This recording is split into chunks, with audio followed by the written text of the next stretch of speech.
Good evening and welcome. Welcome to this pre-convention meeting, the second in a series of two.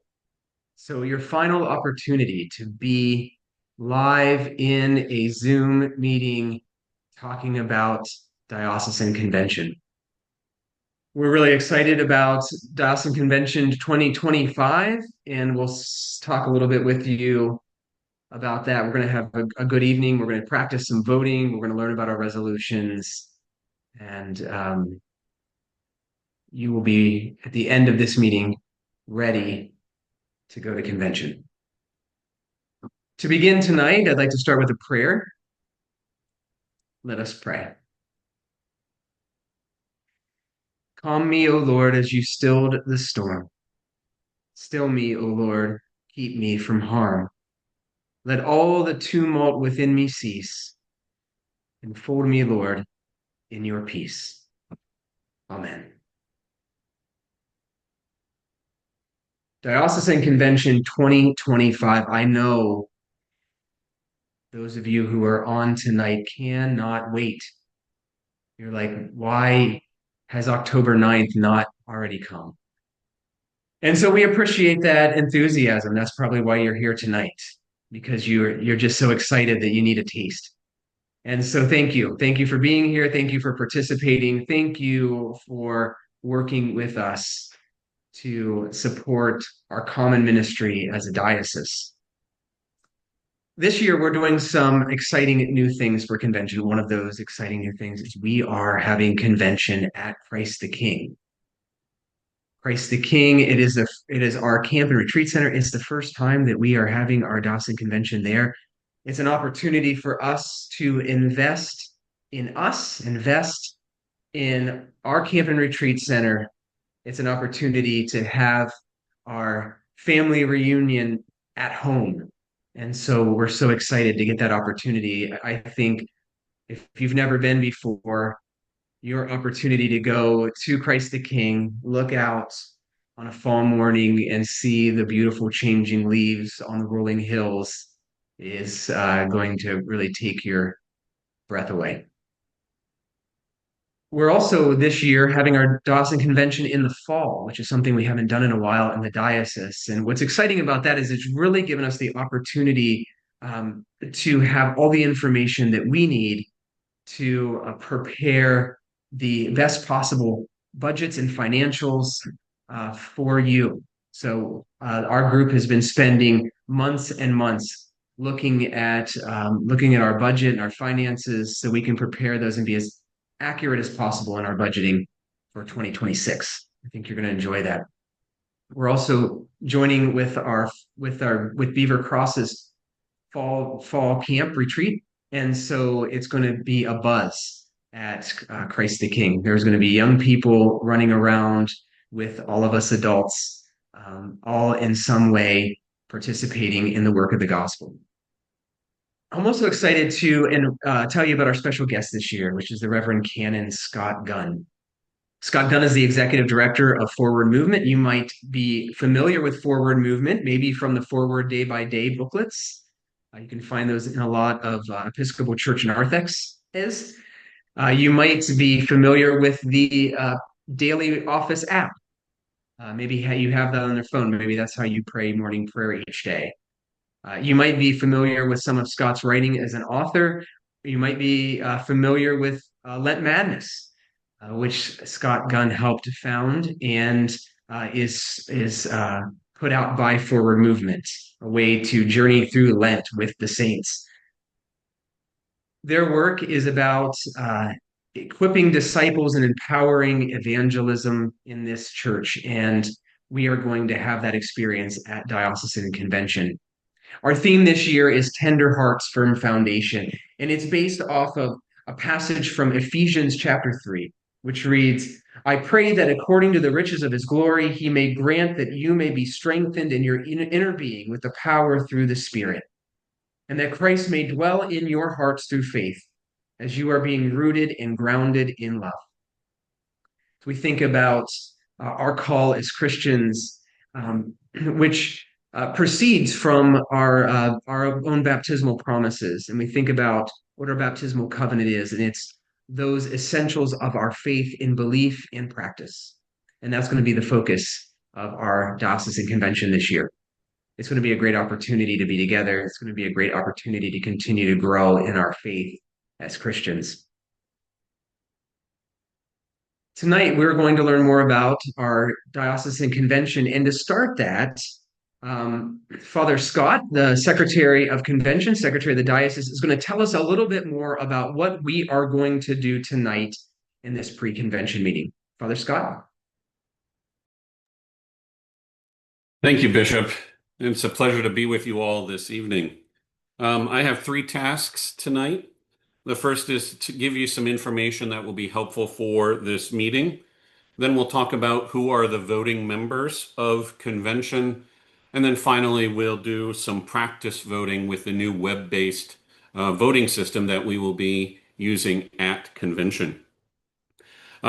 First, for this meeting tonight, if you have not done so already, I would encourage you to go download a copy of the pre-convention book, which is available on our diocesan website, albanyepiscopaldiocese.org. And it's in that pre-convention book that you'll see the information that we're going to be talking about tonight. I will mention now that if at any point during the presentations tonight, if you have questions about what's being presented, especially when we get to the resolutions, budgets, such like that, please use the raise hand feature down at the bottom of the Zoom screen. When you hit that raise hand feature, you'll be recognized at the appropriate time. And then when you're recognized, Warren will elevate you to the status of a panelist so that we can see you and hear you so you can ask your question. So again, use that raised hand feature at the bottom of the screen. However, if your question is a tech support type question, especially when we get to the voting part of this evening, we encourage you to use the chat feature down at the bottom of your screen. And we have some tech support folks here to help you with the tech support issues that you may be having. So again, use that chat feature down at the bottom of your screen for tech support help. And a reminder that your convention registration is separate from the certificate of election. Certificate of election is what is required from your parish that designates you as a lay deputy. However, that is separate from convention registration. The registration that says I'm coming to the convention gets you access to dinner and such like that. So if you have not done so already, I encourage you to go to the diocesan website, click on the diocesan convention, and register for convention. Although I will say that the vast majority of deputies have already done that. So I thank you for that. The voting members of convention. The voting members of convention are lay deputies, again, which have been certified through your parish in using the certificate of election form. And also canonically resident clergy are members of convention. So if you're a canonically resident clergy person in the Diocese of Albany, then you are afforded seat and voice and vote, as are lay deputies from their parishes. Those who are licensed clergy in the diocese are welcome and encouraged, I would say, to attend convention. You'll be granted seat and voice, but no vote. Also, members of diocesan committees, such as Standing Committee, Diocesan Council, are traditionally granted seat and voice as well. You just would not have a vote unless you're a lay deputy from your parish. But the licensed clergy and members of diocesan committees are traditionally offered seat and voice. And if you have more questions about that, feel free to contact me. It would be helpful for you to have my contact information. The best way to contact me is through email, and that is secretary.convention@albanydiocese.org. Secretary.convention@albanydiocese.org. Having said that, unless there are any questions right now about let's talk about types of voting. Types of voting. There'll be basically three types of voting that will happen at convention. The vast majority of the voting at convention for the general business aspects of the convention, adopting a proposed order of business, electing the secretary, electing the treasurer, those kinds of business will be handled by a voice vote. The bishop will call for the vote. He'll ask for yeas. He'll ask for nays. Um, but that'll be the vast majority of our voting will be voice votes at convention. Also, we will have plurality elections or voting. Plurality means that each canonically resident clergy person gets a vote and each layperson gets a vote. Plurality elections include things like the trustees, diocesan council representatives, and such like that. So those are plurality elections, and again, canonically resident clergy get a vote, and all lay people get a vote individually. The final type of vote that we'll have at convention, especially for a couple of elections, are what we call vote by orders. In a vote by orders, the clergy and the lay folks vote separately. And to be elected, one has to have a majority in both the clergy and the lay order. In a vote by orders, each clergy person still gets one vote. But for the next couple of years, at least, the lay folks you have one vote per parish. So the up to 3 delegates from a parish need to agree in some form or fashion on how they will vote, either in the election or for voting. So those are the three types of votes: voice votes, plurality votes, and votes by order. Again, are there any questions on that so far? We do have one question. Okay. Prioritize. One moment.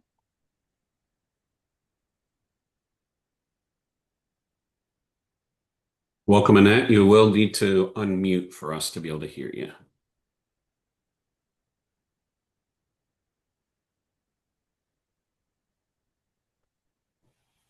I was just trying to get in and get my video. I didn't have a specific question other than turning it on. Sorry.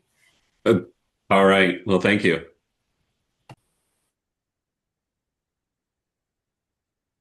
All right. With that, we will turn to a practice voting session. We will have 3 questions for you to vote on tonight, 3 test votes for you tonight. But first, you need to log in. So you were sent earlier today an email with voting credentials. If you go to that email, click on the link, that'll bring you directly to the voting screen. Then you will need to enter those voting credentials, a 3-digit number and your last name. Be careful that you type in that number correctly, and when you're typing in your last name, it is case sensitive, so that first letter in your last name does need to be capitalized. So we'll give you couple of minutes to do that, because I know it may take some folks a couple of minutes. So go ahead and click that link that was sent to you in the email, enter your 3-digit number that's on that email and your last name, being careful of case sensitivity.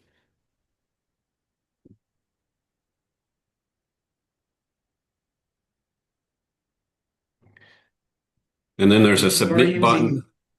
Go ahead, Bishop, sorry. If you are using Gmail, look under your updates tab instead of your primary inbox. The email might have gone there.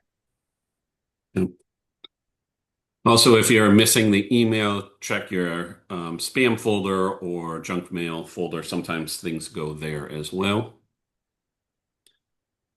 You'll know you have logged on successfully because you will see the diocesan logo and it'll say, "Welcome to pre-convention meeting number 2. Voting will begin in just a moment."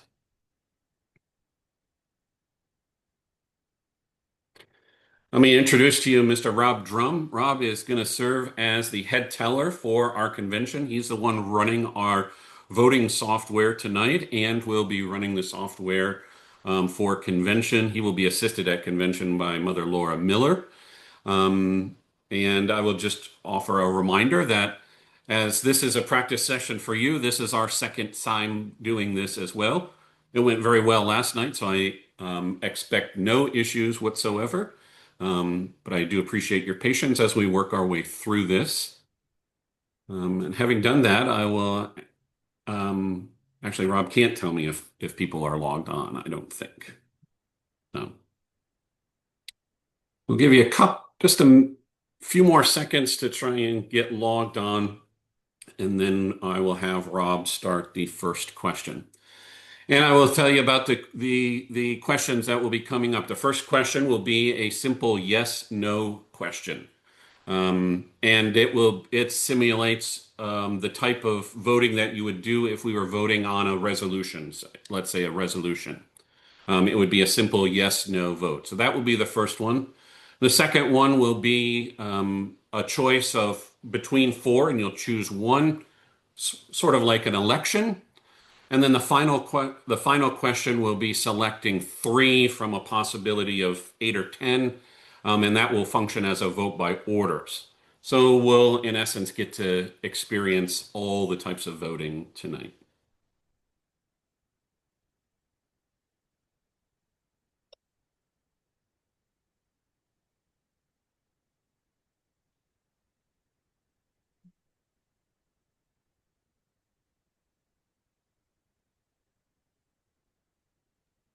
Right. And I am going to share my screen, which should show up on everybody's Zoom. And this is going to be results as they come in when we're done voting. Okay.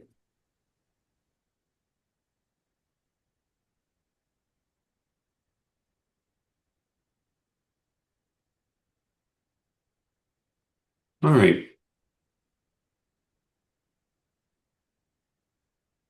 I think we'll go ahead, Rob, and launch that first question.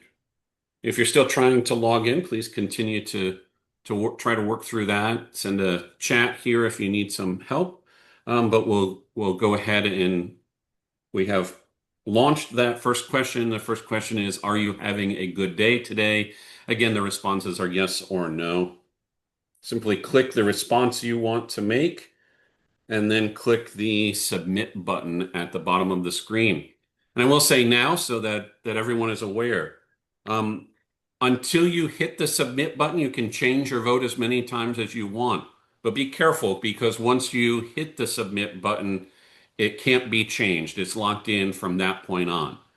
So if you're not sure, or if you want to continue to think about it, don't hit that submit button. But when you're ready to cast your vote, hit that submit button.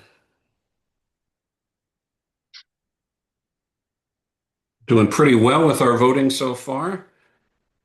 If you're still working on that vote, please submit your vote as quickly as you can.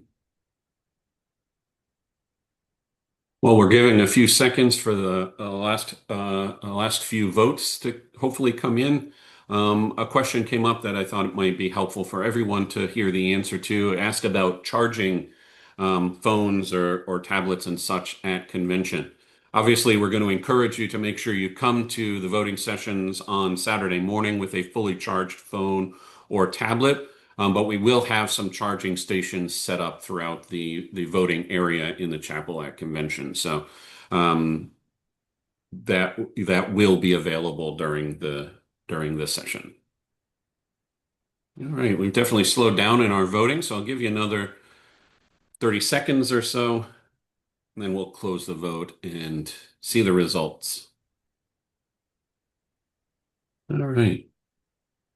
We're going to close the vote here in about 10 seconds. So any last votes, come on in.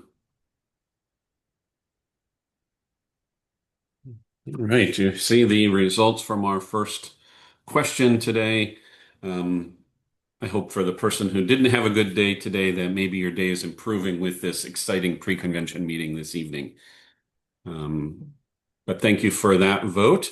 So again, that was a yes/no type of vote, which would be used for mostly for resolutions if there is a need for an electronic vote for a resolution. Most of those we will try to ascertain an answer through a voice vote, but if it's close, we may ask for an electronic vote, and it can be asked for on the floor too. All right, so that was the first question, and now we will move to our second question. Second question, what is your favorite gospel? Matthew, Mark, Luke, or John? Choose one, choose carefully. And you shouldn't have to refresh your screen for the next question. It should have just come up. But if you do, if it doesn't come up, give it a few seconds. And if it doesn't come up, you may want to refresh your screen. But again, you shouldn't have to.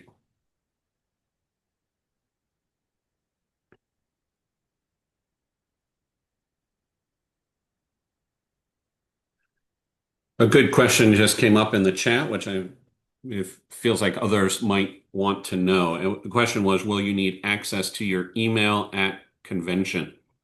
You received your voting credentials via email for the pre-convention meeting. When you register on site for the business session, you will receive most likely a card that will have your voting credentials on it, your 3-digit number and your last name. It will be a different number than we're using tonight, but you will receive a card that has that information on it so that you have ready access to it throughout the convention. But as Warren suggested, still would be good to have access to your email just in case, but most likely you won't need it. All right, we've had good results for our good return of voting for this question. We'll give you another 30 seconds, but we're doing very good. Any last votes out there? I encourage you to submit that vote as quick as possible.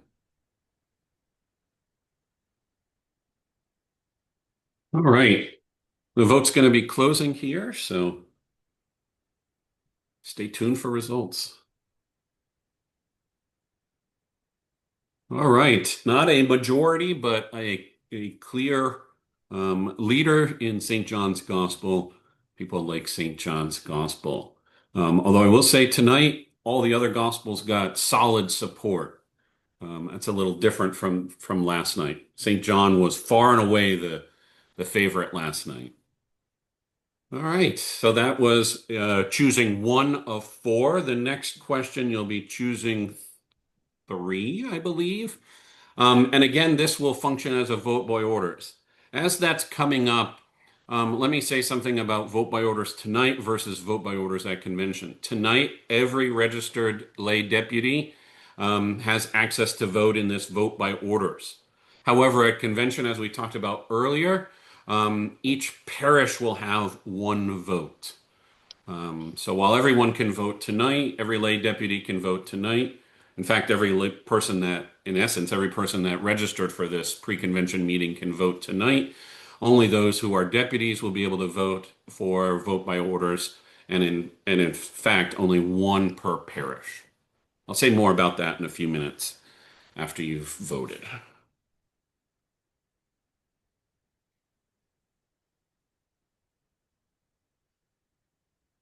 Go ahead and make your selections of your 3 favorite saints. And again, you can change that vote at any time while you're voting up until the point that you hit that submit button. And just a note for this one as well, you have to make 3 selections in order for the submit button to be enabled.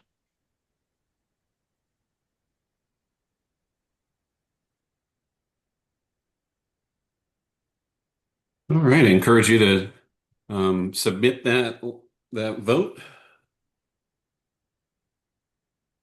We're pretty close to the end, I think. Just about everyone has voted. We'll give it another 20 or 30 seconds.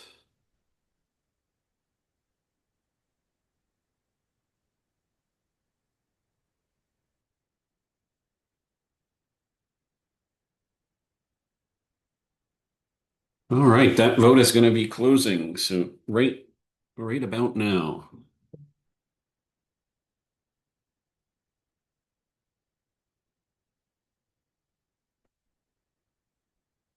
All right.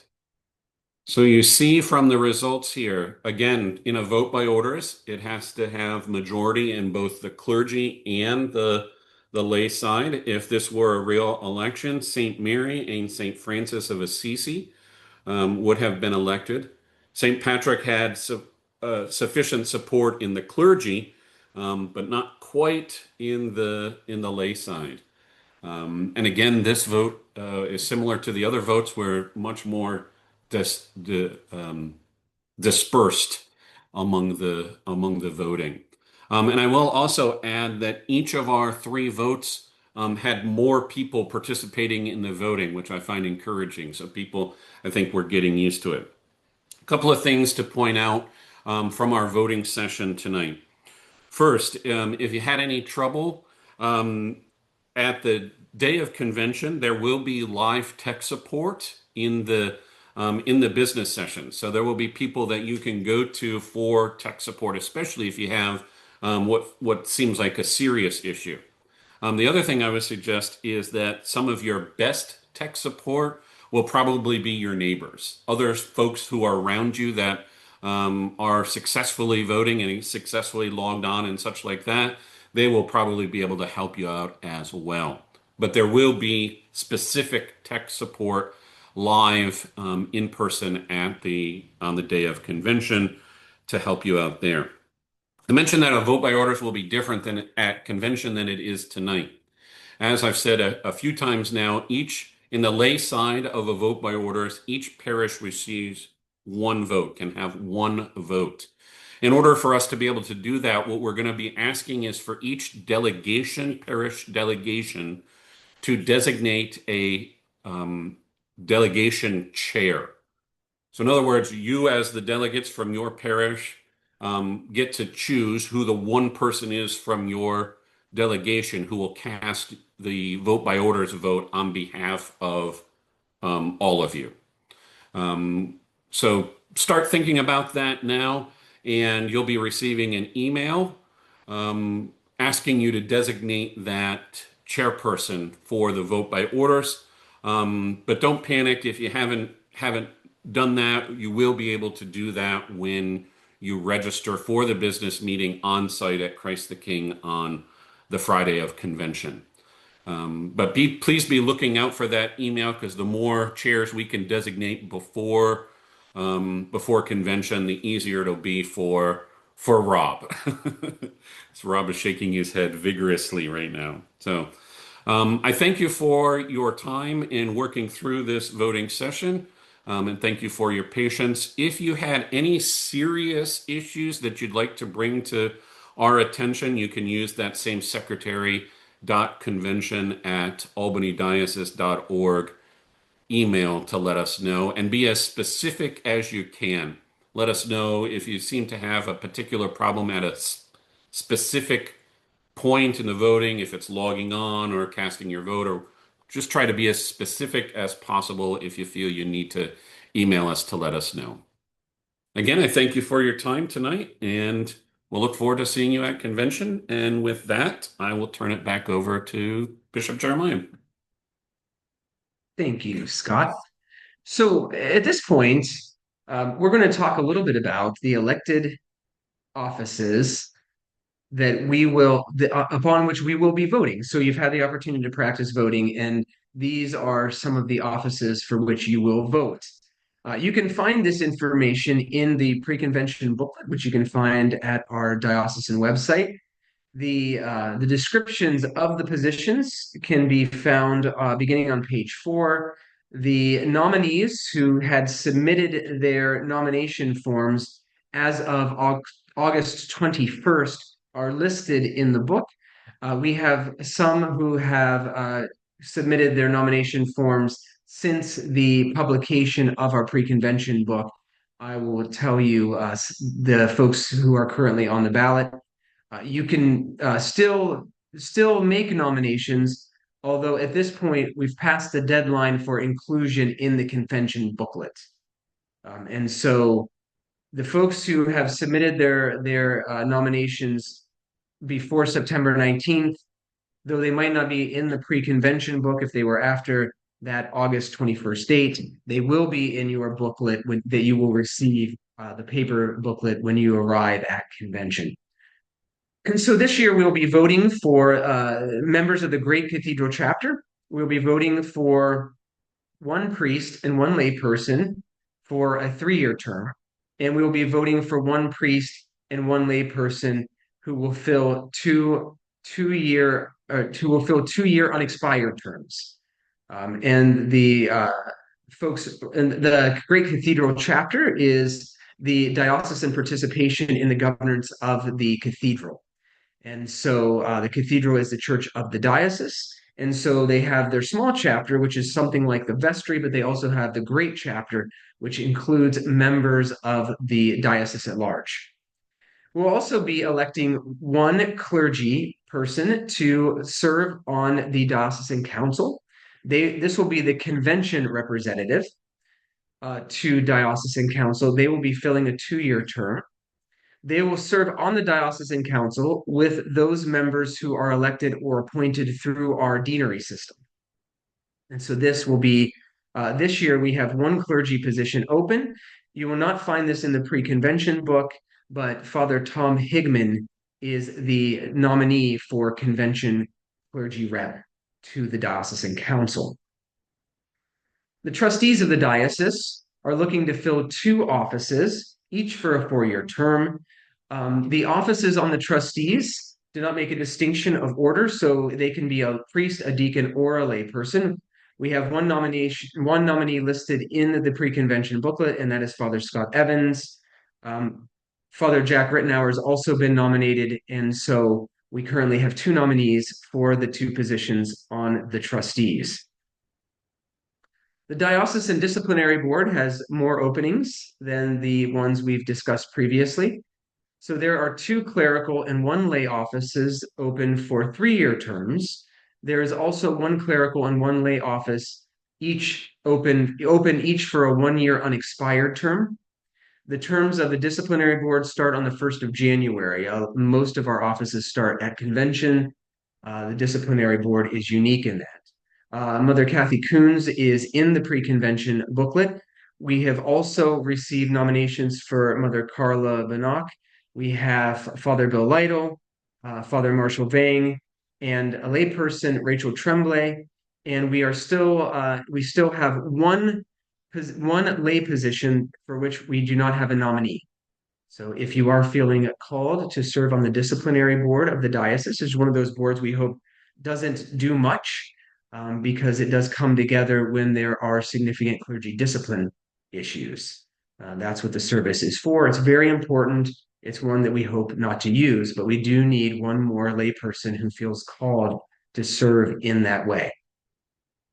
We will all of those are going to be offices filled by plurality voting, although right now none of them are contested elections, although some of them will have to be ranked elections because we do have positions that are both full term and unexpired terms. We also have a couple of offices that will be filled by vote by order elections. We need to elect this year our deputies to General Convention 2027, which will be happening in early July in Phoenix, Arizona. We have 4 nominees for the clergy to be clergy deputies: Mother Kathy Alange Coons, Father Scott Garno, Mother Lori Garamone, and Mother Megan Keegan. In our pre-convention booklet, we have 3 nominees to be lay deputies to General Convention: Christopher Cassidy, Sarah Garno, and Dennis Wisnam. We also have received 2 nominations for the lay order that are not currently in our pre-convention booklet, but will be in our convention booklet: Dave Mousen and Kristen McCabe. So we have 5 nominees for the 4 lay deputy positions, and so that will be a contested election. We are also electing 4 members of the Standing Committee. Standing Committee is one of the governing boards of the diocese that has a number of canonical duties. We are going to be electing this year for 3-year terms, 2 clerics and 2 lay ministers. In our booklet, we have Father Art Garno as the only listed clerical nominee, but we also have received a nomination for Deacon Lynn Curtis that will be in the convention guide, is not in the pre-convention booklet. And in the lay order, we have nominations for Barbara Breen and Christopher Cassidy. You'll also find in our pre-convention booklets explanations and the text of our resolutions that will be presented at diocesan convention. We have 6 resolutions that we will be considering. And at this point, I will turn it over to Canon Neil Longi, and he'll tell you more about those resolutions. Thank you, Bishop, and good evening, everyone. We'll be going through each of the resolutions to talk about some details with the information contained in your pre-convention book. And we'll stop after each resolution to see if you have any questions. Our point tonight is to provide opportunity for any clarifying questions ahead of convention. The debate on the actual resolutions will take place at convention itself and not here tonight. But if you have a clarifying question as we move through, you'll use the raised hand feature when we get to that point, and then we will promote you to speak. The first resolution, number 1, deals with the adoption of a new constitution. The resolution itself can be found on page 31 of your pre-convention book, and the text of the Constitution, as well as a summary of the proposed changes, can be found on pages 25 through 30 of the pre-convention book. This information was released to the diocese over the summer, and so we're not going to go through the reading of the text of that information since it was available. However, I will pause now to see if there are any clarifying questions regarding resolution number 1.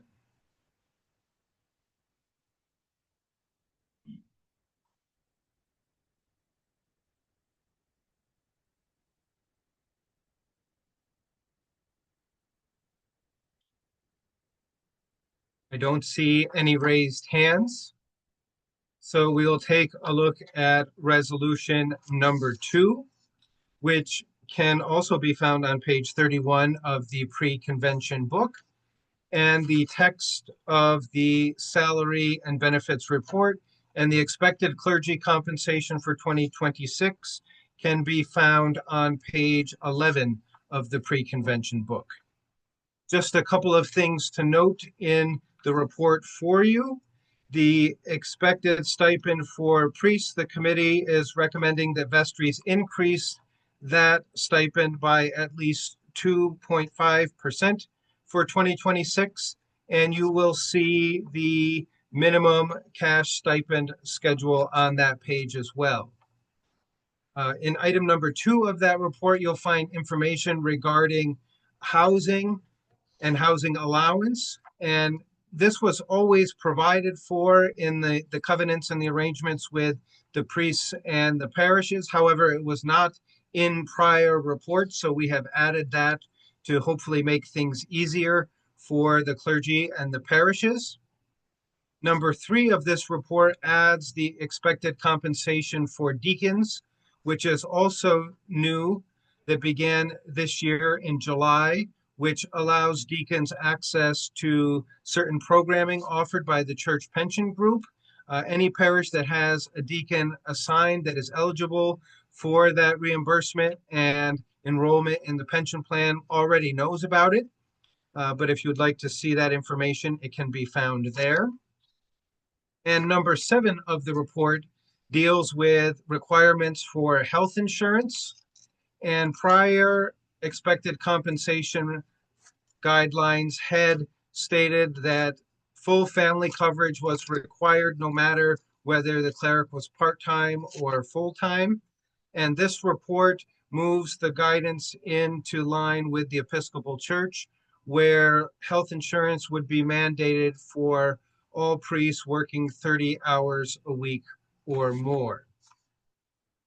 In Resolution 2, you'll see two additional resolved clauses there.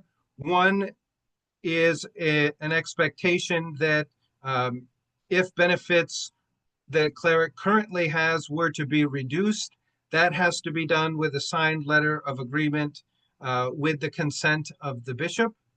And the final resolved is in line with what we passed last year regarding diocesan assessments, where if a parish is unable to provide the expected compensation, the vestry shall notify the bishop's office for a conversation. And with that, I will pause for questions regarding Resolution 2.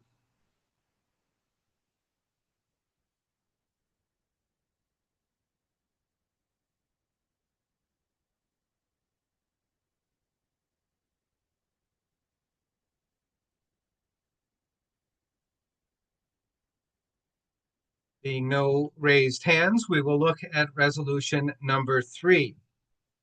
This resolution would recognize the Loaves and Fishes Outreach Ministry as an official ministry of the diocese and have them operate in accordance with terms and conditions as prescribed by the bishop in consultation with diocesan council.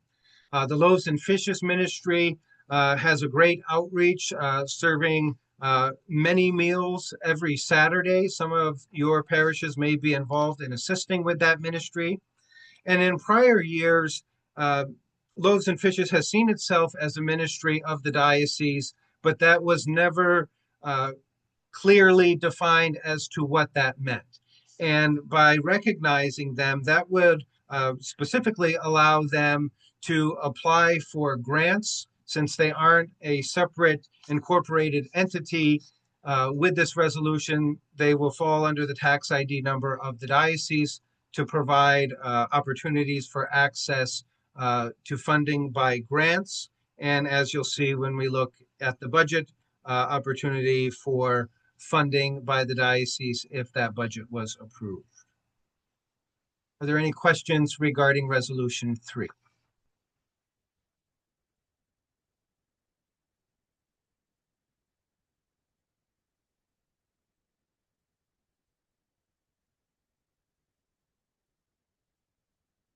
Then we will turn to Resolution number 4, which is the adoption of the operating budget for the diocese as presented in the book.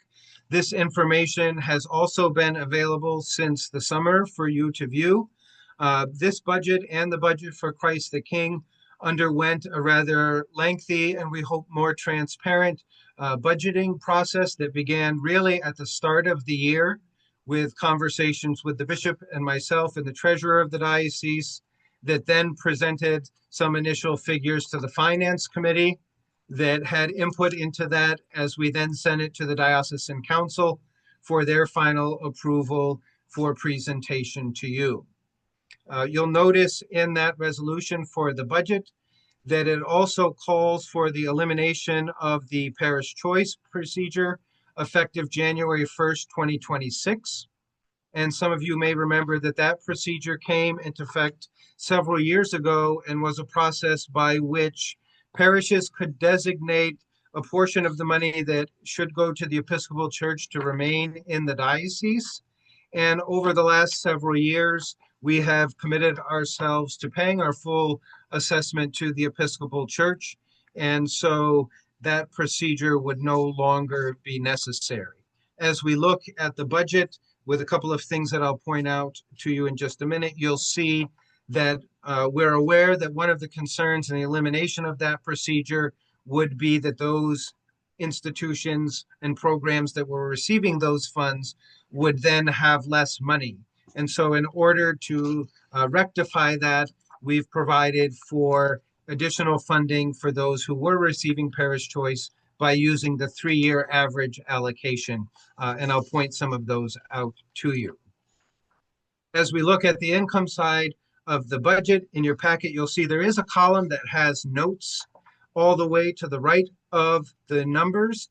And those are notes regarding what would be significant changes that might be worthy of you noting for our discussion or before the vote. You'll see the top line indicates our assessment revenue projections, and those are in line with what has been budgeted previously. And on the income side, you'll see a negative amount, which is a hope that we will transfer money to reserves, which we have not done over the last 2 years, but that's not sustainable as those reserves help us plan for known expenses in the future. When we look at expenses, aided parishes, you'll see a 0 where those were the grants being provided for mission and ministry grants. And it is a 0 amount because for 2026 and 27, those are going to be funded as part of the Albany Blooms program. So grant funding will still be available, but it would not need to come from the operating budget. The grant to the Cathedral of All Saints was increased to reflect the 3-year average of their parish choice, as I had indicated, as was the grant for Christ the King Center, which received an increase from their parish choice line and that of youth ministry. The final 2 items that I'd like to point out to you, one is regarding the missions line. That had traditionally gone to fund the missions committee. And as we looked at missions more broadly and the mission committee's current budget, where they have $18,000 available for grants and will receive another $8,000 or so this year from Parish Choice, it was felt that they had sufficient funding to move into 2026, but Loaves and Fishes could use some support. And so that line includes $5,000 to go to Loaves and Fishes. The final item to note is the assessment for the Episcopal Church. And the figure that you see there is the same number that we used this year. However, the diocese has applied for a waiver to reduce our assessment for this year from 15% to 8%, and then increasing 2% each year to help us eliminate some of our budget deficit and provide opportunity for the initiatives of the Albany Blooms grant and some other initiatives to strengthen the congregations. That we have asked the Episcopal Church for some room to get those initiatives off the ground and then work our way back up to full payment, while committing to our commitment to the wider church and our retaining our access to grant funding by the Episcopal Church. The Executive Council won't make that decision until the end of October, and so we won't have an answer until then. And so the bottom line of the EDA budget shows a $74,000 projected deficit. However, that could be mitigated significantly if the assessment waiver is granted. That will save us approximately $50,000 for 2026. And if need be, we could reduce the amount of money that is being transferred to reserves. And with that, I'll pause to see if there are any questions regarding the budget for the diocese and Resolution 4.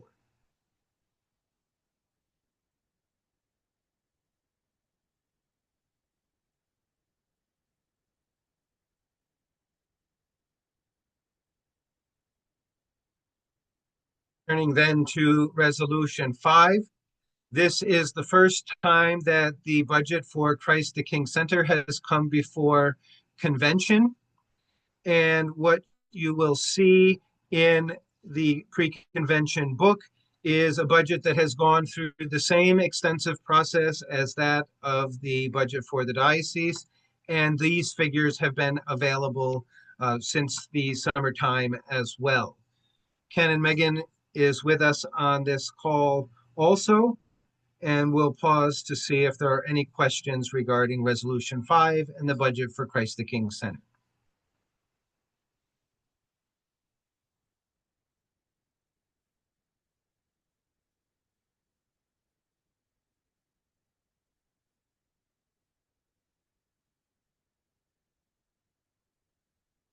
Seeing no hands, we'll turn to Resolution 6, which you will find on page 32 of the pre-convention book.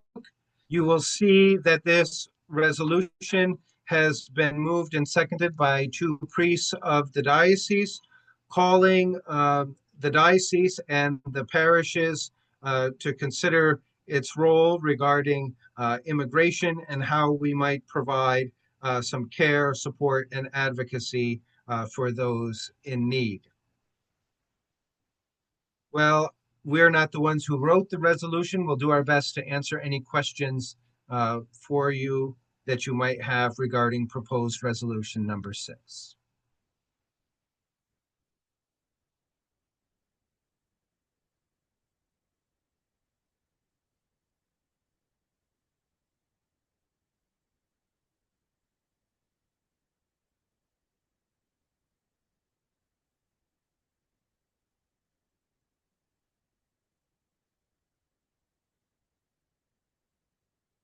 Being no hands, I will turn things back over to the bishop.